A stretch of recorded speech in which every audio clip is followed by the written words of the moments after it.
mà thế cái tí tao chứ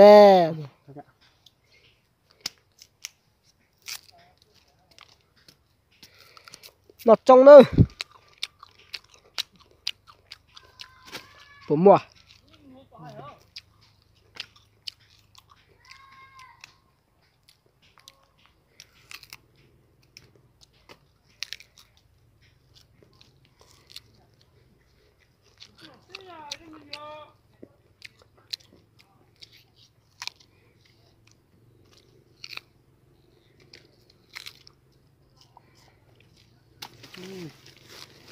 nó tạm mà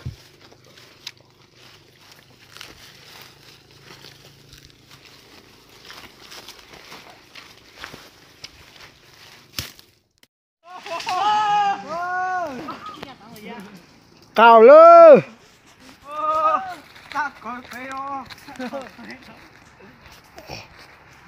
giờ ta còn giá đi chiều thì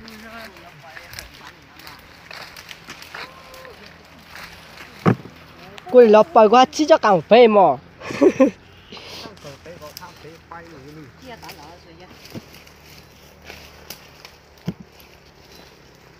lọt đau thể nữa tao ít cực kia à thằng em nhỏ này chỉ đặt chạy à nhỏ nhỏ hơn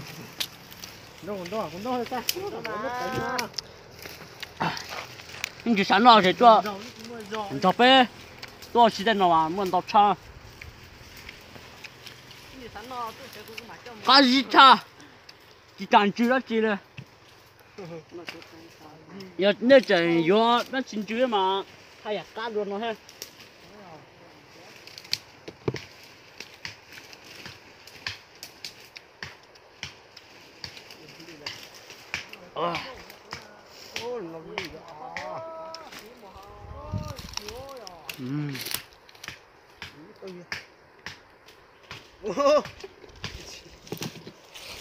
等到这菩萨吧，操！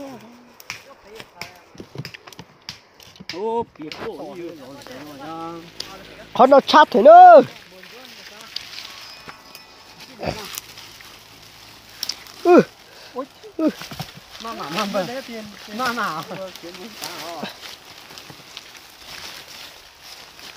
Mà mà mỏ con ta có mỏ là ta đây lại là ta hả Chú ra phụ lên tiền chưa? Hả?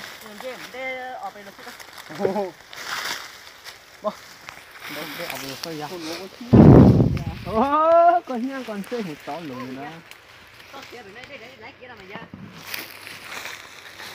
Nó ta à.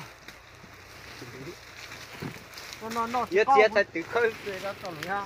chó Nó chỉ con gì mua chỉ câu tà à.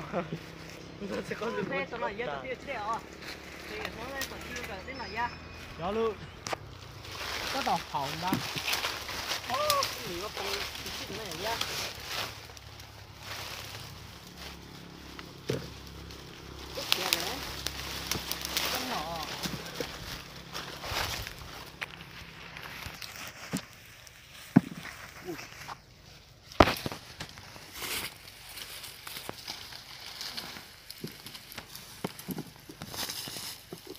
nó nói nhỏ nhá, cái này nó Không hiểu.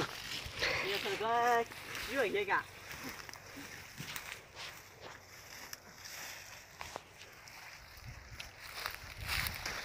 Không tao tiền. Cháu luôn, kéo đôi nữa mà. Chưa? Mai hay coi anh chứ. Mai hay coi à? nhỏ này Đa coi nó anh coi. Sắp bỏ cho đến đây mà. Cua thủ đây tao hành luôn à. Thế để nó được cay chút tuổi á. Cú nè em vẫn à. Tất cả ấy cái làm tính rồi bé để cho là sao ta xin đã bé một trái nữa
chụp lo cái chơi lo là nó sát tiệt tiệt